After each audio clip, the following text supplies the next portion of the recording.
जोहार दोस्तों, कैसे हैं आप लोग।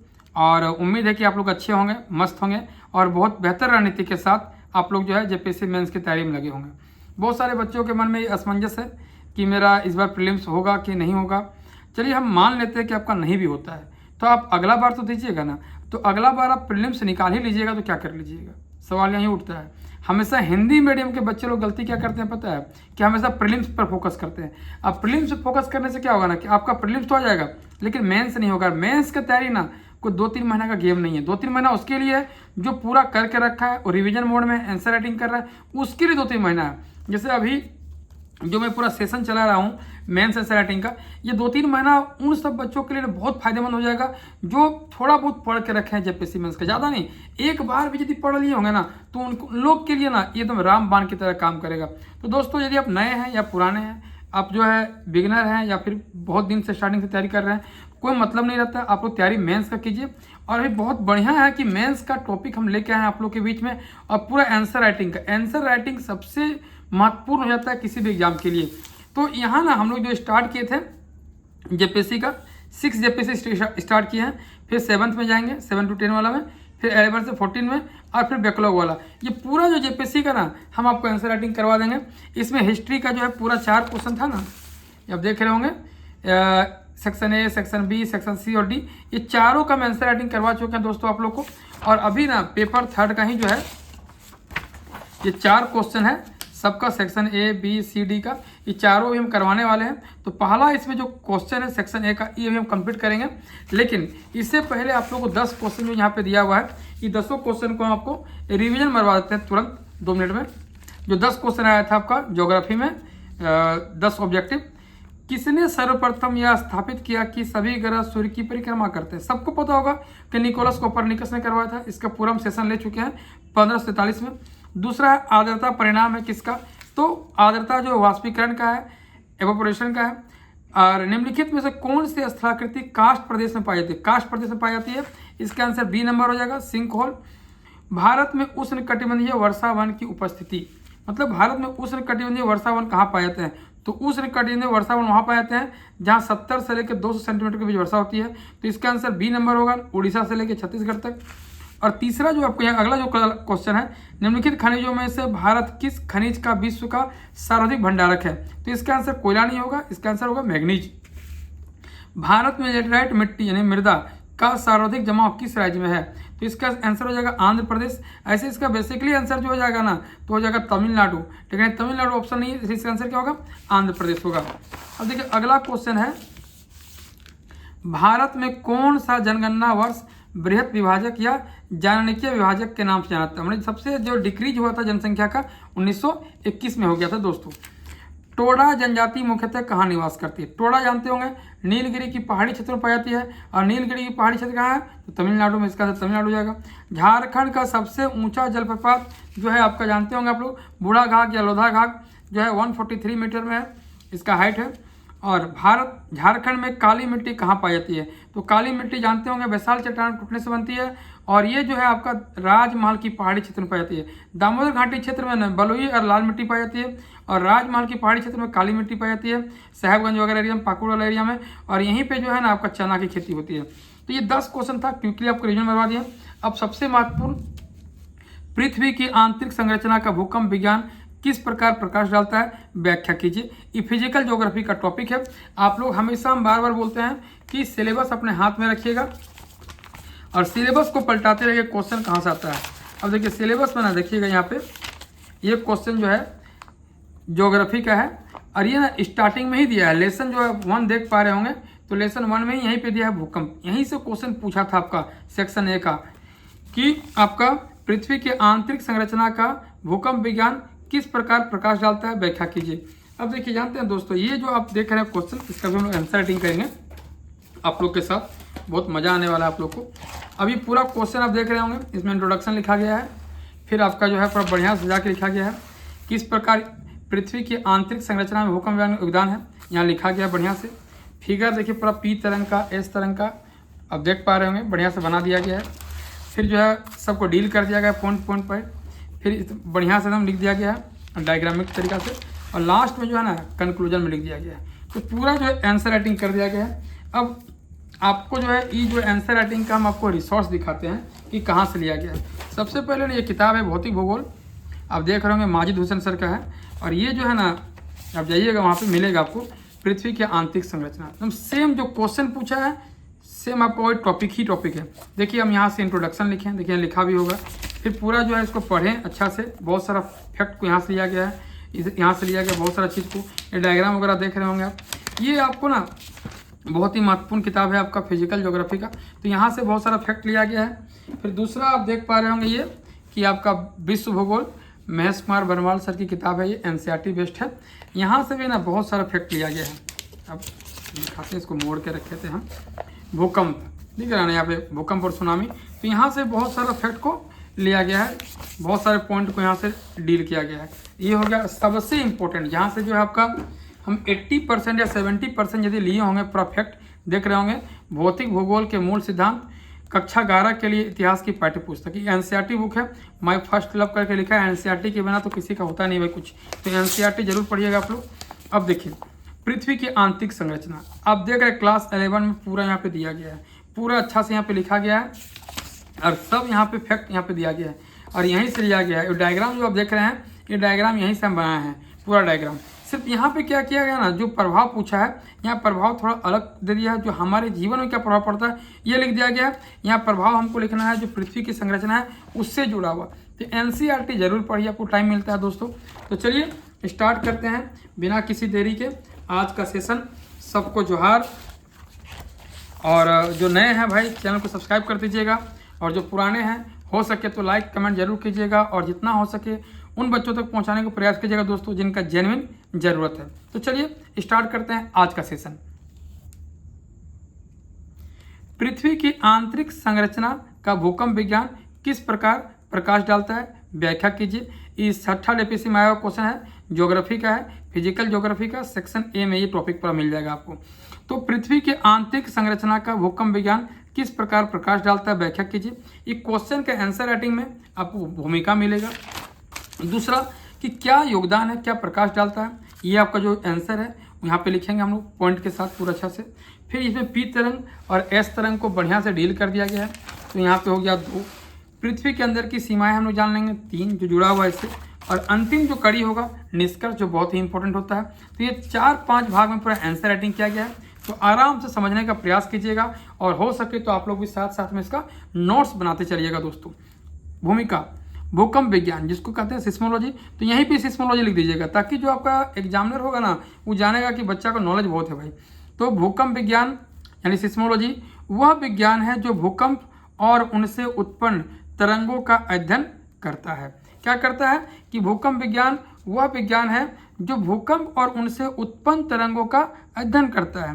पृथ्वी की आंतरिक संरचना के बारे में हमारी अधिकांश जानकारी प्रत्यक्ष नहीं बल्कि इन्हीं भूकंप तरंगों के विश्लेषण से प्राप्त होती है। जहाँ भी भूकंप तरंगें होती है वो क्या करती है कि हम जो पृथ्वी के अंदर हम लोग जा नहीं सकते हैं, तो वहाँ नहीं जा सकते हैं, वहाँ पे क्या है, किस तरह का लिक्विड है कि आपका जो है तरल है, क्या है आपका ठोस है, तो उसको हम कैसे जानेंगे। तो ये भूकंप तरंगों से ही हमको जानकारी मिलती है।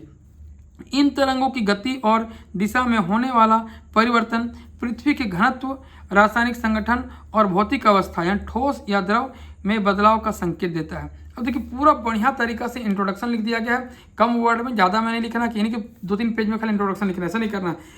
50 से 70 वर्ड के बीच में आपको याद रखिएगा। जब भी इंट्रोडक्शन और कंक्लूजन, भूमिका और निष्कर्ष लिखिएगा तो आपका मैक्सिमम 150 वर्ड होना चाहिए, इससे ज़्यादा नहीं होना चाहिए। तो यहाँ पे देख सकते हैं आप लोग कि भूमिका में क्या लिखे हैं। भूकंप विज्ञान यानी सिस्मोलॉजी वह विज्ञान है जो भूकंप और उनसे उत्पन्न तरंगों का अध्ययन करता है। पृथ्वी की आंतरिक संरचना के बारे में हमारी अधिकांश जानकारी प्रत्यक्ष नहीं बल्कि इन्हीं भूकंप तरंगों के विश्लेषण से प्राप्त होती है। इन तरंगों की गति और दिशा में होने वाला परिवर्तन पृथ्वी के घनत्व, रासायनिक संगठन और भौतिक अवस्था यानी ठोस या द्रव में बदलाव का संकेत देता है। अब देखिए इसी भूमिका को ना थोड़ा सा जो है ना अब इस तरह लिखिएगा ना कि कौन जो है वैज्ञानिक या कौन जो है लेखक के जब भी आंसर आएगा यदि उसके बारे में कोई कुछ बोला है तो यहाँ लिखिएगा। इससे लिखने से क्या होगा ना कि आपका 2-3 नंबर ज़्यादा मिलेगा या आप एग्जामिनर का ध्यान अपनी ओर खींच पाइएगा। एडवर्ड स्वेस से लेकर आधुनिक भूवैज्ञानिकों तक भूकंप डेटा से ही क्रस्ट, मेंटल और कोर के वर्गीकरण में मदद की है। जितने सारे जो भूवैज्ञानिक हुए हैं, चाहे एडवर्ड स्वेर्स हो या फिर आधुनिक भूवैज्ञानिक, भूकंप डेटा से ही क्रस्ट, मेंटल और कोर के वर्गीकरण में मदद की है। इसी से जुड़ा हुआ था, कुछ अलग नहीं लिखा गया है। अब देखिए सीधा जो क्वेश्चन में पूछा गया है कि आपका पृथ्वी की आंतरिक संरचना का भूकंप विज्ञान किस प्रकार प्रकाश डालता है, सीधा, या किस प्रकार योगदान देता है। यहाँ जो क्वेश्चन पूछा है एकदम सीधा आंसर में हम लोग आते हैं। पृथ्वी की आंतरिक संरचना में भूकंप विज्ञान का योगदान या प्रभाव या प्रकाश, सीधा। पहला नंबर पॉइंट है भूकंप तरंगों का अध्ययन में मददगार, पहला। दूसरा है छाया क्षेत्र, शेडो जोन की खोज। तीसरा है परतों की सीमाओं की पहचान। चौथा नंबर पॉइंट है घनत्व और तापमान का अनुमान। और पांचवा नंबर में है प्लेट विपर्तनिकी में योगदान। ये आपका 5 पॉइंट है, ध्यान से याद रखिएगा। भूकंप तरंगों का अध्ययन में मददगार, दूसरा है छाया क्षेत्र यानी शेडो जोन की खोज, तीसरा है परतों की सीमाओं की पहचान, चौथा है घनत्व और तापमान का अनुमान, और पांचवा है प्लेट विपर्तनिकी में योगदान। अब देखिए पहला नंबर पॉइंट जो है आपका हम लोग डील करेंगे भूकंप तरंगों का अध्ययन में मददगार। अब यहाँ पे पहला नंबर पॉइंट है भूकंप तरंगे को मुख्य रूप से 2 भागों में बांटा जाता है। जो भूकंप तरंग है दोस्तों, उसको 2 भाग में हम लोग डिवाइड कर सकते हैं। एक हो जाएगा आपका पी तरंग और दूसरा हो जाएगा आपका एस तरंग। अब पी और एस को हम लोग बढ़िया से समझेंगे, यही इस क्वेश्चन का रीढ़ का हड्डी है। पी तरंगे ये अनुदैर्ध्य यानी लॉन्गिट्यूडनल तरंगे हैं जो ठोस, द्रव, गैस तीनों से गुजर सकती है। इनकी गति घनत्व बढ़ने के साथ बढ़ती है। यानी पी तरंगे जो है क्या होता है कि ठोस, द्रव, गैस तीनों से गुजर सकती है। इनकी गति घनत्व बढ़ने के साथ जो है बढ़ती है। अभी जो है आज एक बच्चा कमेंट किया था कि सर जो है जेपीएससी जो है मेंस में जो 20 क्वेश्चन पूछता है पेपर 3, 4, 5 और 6 में, तो उसके लिए अलग किताब हम लेके आए। देखिए यही सब पूछता है। अब जब जाइएगा ना, जब प्रीवियस क्वेश्चन देखिएगा, अभी हमको दिखाए हुए 10 क्वेश्चन कितना आसान पूछा है, उसके लिए अलग किताब नहीं पढ़ना है। आप मेंस का तैयारी करते रहिएगा ना, तो आपका बहुत बढ़िया तरीका से 20 में 20 क्वेश्चन तो नहीं, लेकिन 17-18 आप सही कर लीजिएगा। इसलिए उस पर फोकस नहीं करना है, फोकस कहाँ करना है आपको, मेंस में करना है। तो पी तरंगे, इसको का प्राइमरी वेव से कहता है, यहीं पर लिख दिया गया है।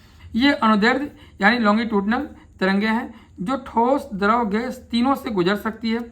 इनकी गति घनत्व बढ़ने के साथ बढ़ती है। अब देखिए पी तरंगों का ना बढ़िया से यहाँ पे बना दिया गया, यहीं से ना भूकंप निकलता है। और जो अभी आप पढ़े यहाँ पे कि पी तरंगे जो है आपका ठोस, द्रव, गैस तीनों से गुजर सकता है। तो यहीं पे देखिए ई हो गया आपका अंदर वाला हिस्सा, हो गया पृथ्वी का क्रोड। ई वाला हो गया आपका छाया क्षेत्र, यहाँ नीचे लिख दिया पी तरंग, और यहीं से भूकंप निकलता है। और भूकंप जो है ना देखिएगा सब एरिया से गुजर रहा है।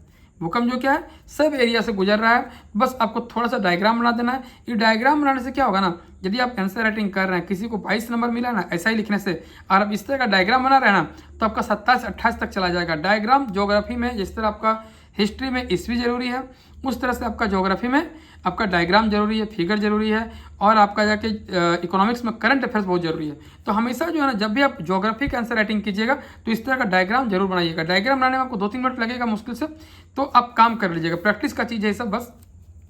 तो यहाँ से भूकंप निकलता है, और भूकंप देख रहे हैं चारों तरफ यहाँ से भूकंप गुजरा है, ये पी तरंग का। और यहीं पे पृथ्वी का क्रोड है, क्रोड से भी गुजरता है कौन, तो पी तरंगे। अब आइए एस तरंगे, जिसको सेकेंडरी वेव्स भी कहता है, द्वितीयक तरंग भी कहता है।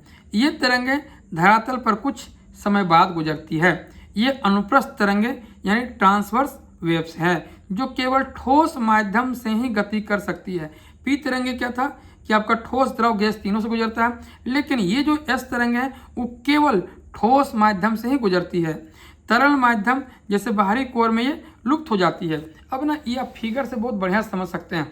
देखिए भूकंप जो है यहाँ से निकला, और यही जो आपका है जो ठोस वाला एरिया है वहीं से गुजरा। देखिए क्रोड में नहीं घुसा, क्रोड में घुसा ही नहीं घुसा। तो इस तरह से क्या हो गया, यहाँ एस तरंग छाया क्षेत्र में लिख दिए हैं, और यहाँ एस तरंग लिख दिए हैं। ये एस तरंग हो गया, ये वाला आपका जो हो गया पी तरंग हो गया। अब पी तरंग देखिए हर जगह गुजरता है, चाहे क्रोड हो चाहे पृथ्वी का जितना भी हिस्सा वहाँ से गुजर सकता है। लेकिन जो एस तरंग है वो सिर्फ आपका जो है ठोस वाला एरिया से गुजरेगा, अदरवाइज कहीं से नहीं गुजरेगा। तो इस तरह से आपका पेज भी भर जाएगा कम वर्ड में, और आपका जो है डायग्राम भी बन जाएगा। तो इस तरह जरूर बनाइएगा डायग्राम आप लोग। अब जो दूसरा नंबर जो पॉइंट है छाया क्षेत्र, शेडो जोन की खोज। छाया क्षेत्र यानी शेडो जोन की खोज। भूकंप विज्ञान के माध्यम से यह पाया गया है कि कुछ क्षेत्रों में एस तरंगे नहीं पहुंचती, जिसे छाया क्षेत्र कहा जाता है। देखिए यहाँ पे एस तरंगे पहुँचती है क्या, यहाँ पे एस तरंगे नहीं पहुँचती है, यहाँ पे छाया क्षेत्र बना दिया गया है, तो उसी को जो है आपका शेडो जोन कहा जाता है। तो भूकंप विज्ञान के माध्यम से यह पाया गया है कि कुछ क्षेत्रों में एस तरंगे नहीं पहुंचती है, जिसे छाया क्षेत्र कहा जाता है। अब यहाँ पे देखिए एस तरंगों, अब यहाँ दो तरह से ना बना दिया गया, कहानी की तरह नहीं लिखना है, हमेशा जो है एक ना फॉर्म में लिखना है आंसर राइटिंग को, जो कहानी की तरह ना लिखे, लगे कि आंसर राइटिंग जो है ये लड़का जो है जो कैंडिडेट जो है ये बहुत खिलाड़ी है भाई, आंसर राइटिंग में बहुत सारा आंसर राइटिंग करके आपको खिलाड़ी बनना है वहाँ पे। तो एस तरंगों का अभाव इस बात का प्रमाण है कि पृथ्वी का बाहरी कोर द्रव अवस्था में, एस तरंगों का अभाव इस बात का प्रमाण है कि पृथ्वी का बाहरी कोर द्रव अवस्था में है। और पी तरंगों की गति में बदलाव से भी कोर की संरचना का पता चलता है। तो यहाँ पे इसको लिख दिया गया अच्छा से। अब थर्ड नंबर पॉइंट है परतों की सीमाओं की पहचान। देखिए परतों की सीमाओं की पहचान, पृथ्वी के अंदर जैसे जैसे हम गहराई में जाते हैं, जैसे जैसे पृथ्वी के अंदर हम घुसेंगे, गहराई में जाएंगे, तो चट्टानों का घनत्व बदलता है, चट्टानों का क्या होगा, डेंसिटी बदल जाता है। भूकंप तरंगों के परावर्तन और अपवर्तन से पृथ्वी के अंदर विभिन्न सीमाओं, अब देखिए कहीं कहीं सीमाओं को ना आपको असंतति या इंग्लिश में डिसकंटिन्यूटी लिखा रहेगा, तो सीमा को ही असंतति कहा जाता है। देखिए असंतति अब लिखिएगा ना, आपको मिलेगा किताब में, चाहे एनसीईआरटी पढ़िए या और बुक पढ़िए, वहाँ आपको असंतति लिखा हुआ मिलेगा। अब ये वर्ड आप लिखिएगा ना तो लगेगा कि किताबी भाषा से लिखा है, तो यहाँ पे किताबी भाषा का यूज नहीं करना है, यहाँ पे अपना भाषा यूज करना है। तो पृथ्वी के अंदर जैसे जैसे गहराई में जाते हैं चट्टानों का घनत्व बदलता है। भूकंप तरंगों के परावर्तन और अपवर्तन से पृथ्वी के अंदर विभिन्न सीमाओं की पहचान हुई है। अब ये थर्ड नंबर पॉइंट आपको यहाँ पे जो है यहाँ तक कंप्लीट हुआ है। अब इसी पॉइंट का ना हिस्सा है, अब ये जो है पृथ्वी के अंदर सीमा है। अब तीन तरह की सीमा होती है, जिसको मोह सीमा कहा जाता है, गुटेनबर्ग सीमा कहा जाता है और लेहमैन सीमा कहा जाता है। अब यहाँ पे कहानी की तरह नहीं लिखा गया, तो ड्रामिकल फॉर्म में इसको लिख दिया गया है। तो पृथ्वी के अंदर सीमाएं क्या क्या है, मोह सीमा, गुटेनबर्ग सीमा और लेहमैन सीमा। अब मोह सीमा क्या होता है, भूपर्पटी और मेटल के बीच में होता है, कौन, तो आपका मोह सीमा। दूसरा है गुटेनबर्ग सीमा, ये मेटल और कोर के बीच में होता है। और तीसरा है लेहमैन सीमा, बाहरी और आंतरिक कोर के बीच में होता है। तो तीनों सीमाओं को लिख दिए गए हैं। पृथ्वी के अंदर की सीमाएं मोह सीमा, गुटेनबर्ग सीमा और लेहमैन सीमा। मोह सीमा क्या हो गया, भूपर्पटी प्लस मेटल के बीच में, आपका जो गुटेनबर्ग मेटल और कोर के बीच में, लेहमैन सीमा बाहरी और आंतरिक कोर के बीच में। ये आपका 3 नंबर पॉइंट कंप्लीट हो गया। चौथा नंबर पॉइंट है घनत्व और तापमान का अनुमान। घनत्व और तापमान का अनुमान, जैसे जैसे हम पृथ्वी के अंदर जाते हैं ऊपर की परतों पर दबाव बढ़ता जाता है। जैसे जैसे पृथ्वी के अंदर हम जाएंगे तो ऊपर की परतों का क्या होगा, प्रेशर बढ़ते जाएगा। इस दबाव के कारण अंदर की चट्टानें और धातुएं जैसे लोहा और निकेल बहुत ही सघन और भारी होती है। क्या होता है कि जैसे दबाव बढ़ेगा ना तो अंदर की चट्टानें और धातुएं खास करके लोहा और निकेल बहुत ही सघन और भारी होती है। अब देखिए यहाँ पे ना पूरा जो है कंटेंट डाल दिया गया है जो यहाँ जरूरत है। सतह का घनत्व 2.7 से लेके 3.0 ग्राम प्रति सेंटीमीटर क्यूब, जबकि केंद्र यानी कोर तक पहुँचते पहुँचते यह 13 ग्राम प्रति सेंटीमीटर क्यूब से भी अधिक हो जाता है। अब यहाँ पूरा ना सजा के इसको लिख दिया गया है। ये आप लिखिएगा ना, कंटेंट बहुत कम ही लोग लिखता है। यदि आप ये सब कंटेंट डालते हैं ना तो आपका आंसर राइटिंग ना एक अलग लेवल में चला जाएगा। ये यूपीएससी लेवल का जो होता है ना कैंडिडेट, वो इस सब फैक्ट को डालता है। तो यदि आप इस सब फैक्ट आप डाल दिए ना तो आपका आंसर राइटिंग ना एक अलग जो है लेवल में चल जाएगा और आपको एग्जामिनर ना खोज के नंबर देगा भाई। तो सतह का घनत्व 2.7 से 3.0 प्रति सेंटीमीटर क्यूब, जबकि केंद्र यानी कोर तक पहुंचते पहुंचते यह 13 ग्राम प्रति सेंटीमीटर क्यूब से भी अधिक हो जाता है। अब देखिए पृथ्वी के अंदर रेडियोधर्मी तत्वों यानी कि रेडियो एक्टिव एलिमेंट्स के टूटने और अत्यधिक दबाव के कारण तापमान तेजी से बढ़ता है। अब ये 4th नंबर पॉइंट ना आपका कवर हो गया। अब अंतिम इसी में ना थोड़ा सा एक पॉइंट हम लिखे हैं, आप पढ़े भी होंगे यदि आप ऑब्जेक्टिव तैयारी कर रहे होंगे तो। शुरुआती गहराई में तापमान लगभग 1 डिग्री सेंटीग्रेड प्रति 32 मीटर की दर से वृद्धि होती है। जैसे हम जितना 32 मीटर की गहराई में जाएंगे पृथ्वी के नीचे तो क्या होगा, हमारा टेम्परेचर 1 डिग्री सेंटीग्रेड क्या होगा, बढ़ेगा। तो ये भी पॉइंट आप डाल दीजिएगा ना तो लगेगा नहीं, बहुत ही जो है इसको नॉलेज है। अब अगला जो 5वां नंबर पॉइंट है प्लेट विपर्तनिकी में योगदान। प्लेट विपर्तनिकी में योगदान यानी प्लेट टेक्टोनिक में क्या योगदान रहता है। भूकंप विज्ञान ने प्लेट विपर्तनिकी यानी कि प्लेट टेक्टोनिक सिद्धांत को समझने में मदद की है। अब देखिए सिद्धांत को समझने में मदद की है तो किस तरह मदद की है, यहाँ देखिए डायग्राम फॉर्म में लिख दिया गया। भूकंपों का वितरण प्लेट सीमाओं को दर्शाता है। भूकंप का वितरण क्या करता है कि प्लेट सीमाओं को दर्शाता है। और दूसरा क्या है, इससे पृथ्वी की गतिशीलता यानी डायनामिक नेचर स्पष्ट होती है। दोनों लिख दिया गया कि भूकंपों का वितरण प्लेट सीमाओं को दर्शाता है, दूसरा इससे पृथ्वी की गतिशीलता यानी डायनामिक नेचर स्पष्ट होती है। दोस्तों अब यहाँ ना पूरा जो है निष्कर्ष लिखना है ऐसा कि औरों से बेहतर हो, औरों से बहुत अच्छा हो। यहाँ पे कोई चीटिंग नहीं करना है। यहाँ पे जो है किताब का भी आपको सहारा नहीं लेना है, क्योंकि आप जो किताब पढ़ रहे हैं झारखंड में सब वही किताब पढ़ रहे हैं। तो यहाँ पे ना अपना आप जितना दिमाग लगा सकते हैं वही आपको स्कोर यहाँ बढ़ाएगा। तो जब भी आप निष्कर्ष लिखिएगा ना अपना दिमाग जरूर लगाइएगा। निष्कर्ष अंततः भूकंप विज्ञान पृथ्वी की आंतरिक संरचना को समझने का सबसे महत्वपूर्ण और विश्वसनीय माध्यम है। जो आपका क्वेश्चन पूछ रहा है उसी तरह निष्कर्ष लिखना है। अंततः भूकंप विज्ञान पृथ्वी की आंतरिक संरचना को समझने का सबसे महत्वपूर्ण और विश्वसनीय माध्यम है। भूकंप तरंगों के अध्ययन ने न केवल पृथ्वी की विभिन्न परतों की पहचान की है, बल्कि उनकी भौतिक अवस्था, घनत्व और तापमान के बारे में महत्वपूर्ण जानकारी प्रदान की है। इसके अलावा इसने प्लेट विवर्तनिकी और पृथ्वी की गतिशीलता प्रक्रियाओं को समझने में भी अहम योगदान दिया है। इस प्रकार भूकंप विज्ञान ने पृथ्वी के रहस्यों को उजागर करने में एक महत्वपूर्ण वैज्ञानिक उपकरण के रूप में कार्य किया है। यहाँ पे क्या लिखे कंक्लूजन में हम लोग निष्कर्ष में, अंततः भूकंप विज्ञान पृथ्वी की आंतरिक संरचना को समझने का सबसे महत्वपूर्ण और विश्वसनीय माध्यम है। भूकंप तरंगों के अध्ययन ने न केवल पृथ्वी की विभिन्न परतों की पहचान की है, बल्कि उनकी भौतिक अवस्था, घनत्व और तापमान के बारे में महत्वपूर्ण जानकारी प्रदान की है। इसके अलावा इसने प्लेट विवर्तनिकी और पृथ्वी की गतिशीलता प्रक्रियाओं को समझने में भी अहम योगदान दिया है। इस प्रकार भूकंप विज्ञान ने पृथ्वी के रहस्यों को उजागर करने में एक महत्वपूर्ण वैज्ञानिक उपकरण के रूप में कार्य किया है। दोस्तों एक क्वेश्चन को करवाने में ना आप लोग को 10-12 घंटा लग जाता है भाई। अब देख ही रहे हैं कि आपको हम दिखाएं अभी कि किस तरह से किताब में खोजा जाता है, कहाँ से इंट्रोडक्शन, कंक्लूजन, मेन बॉडी निकाला जाता है, कितना मेहनत लगता है। 3-4 किताब पढ़ते हैं तब एक आंसर राइटिंग होता है। और इस फॉर्म में लिखने से पहले 2-3 बार ना उसको गलत तरीका से भी लिखा जाता है, उसको एकदम रफ लिखा जाता है, फिर फेर किया जाता है, फिर इसको इस फॉर्म में लिखा जाता है। तो बहुत मेहनत है दोस्तों। आप ये सब जो है ना फैक्ट अपने पास मत रखिए। और भी झारखंड के बहुत सारे बच्चे हैं जिनके पास अभाव है, तो उन तक पहुंचाने का प्रयास कीजिए। हम आपको भी नहीं जानते हैं, आप शायद हमको भी नहीं जानते होंगे, लेकिन हम दोनों के बीच में हम आपस में एक रिश्ता है, वो है हार्डवर्क का, वो है गरीबी का, और वो है झारखंडी होने के नाते हम लोग में आपस में जो रिश्ता है उसको दिखाना है दोस्तों, उसको निभाना है दोस्तों। हम आपके साथ मेंस तक जुड़े रहेंगे, उसके बाद हम लोग बाद में डिस्कस करेंगे क्या करेंगे नहीं होगा। लेकिन फिलहाल अभी आप लोग का मेंस का है, मेंस तक आपको हम साथ में लेके चलेंगे और इस तरह पूरा कंटेंट बाय कंटेंट हम आपको आंसर राइटिंग करवाते रहेंगे। बस आप लोग से एक ही रिक्वेस्ट है कि कमेंट करते रहें, लाइक करते रहें, और जहाँ तक पहुँचा सकते हैं आप इन वीडियोज़ को वहाँ तक पहुँचाने का प्रयास कीजिए दोस्तों। तो अगला जो टॉपिक हम लोग जो कल जो क्लास आपको मिलेगा वो रहेगा सेक्शन बी का, ज्योग्राफी का। वर्तमान समय में भारत का चीनी उद्योग उत्तर से दक्षिण की ओर स्थानांतरित हो रहा है, व्याख्या कीजिए। ये आपका टॉपिक रहेगा दोस्तों। तो चलिए फिर मिलते हैं एक नए टॉपिक के साथ, एक नए ऊर्जा के साथ, एक नए उत्साह के साथ और एक नए आंसर राइटिंग के साथ। तब तक सबको जोहार, जय झारखंड।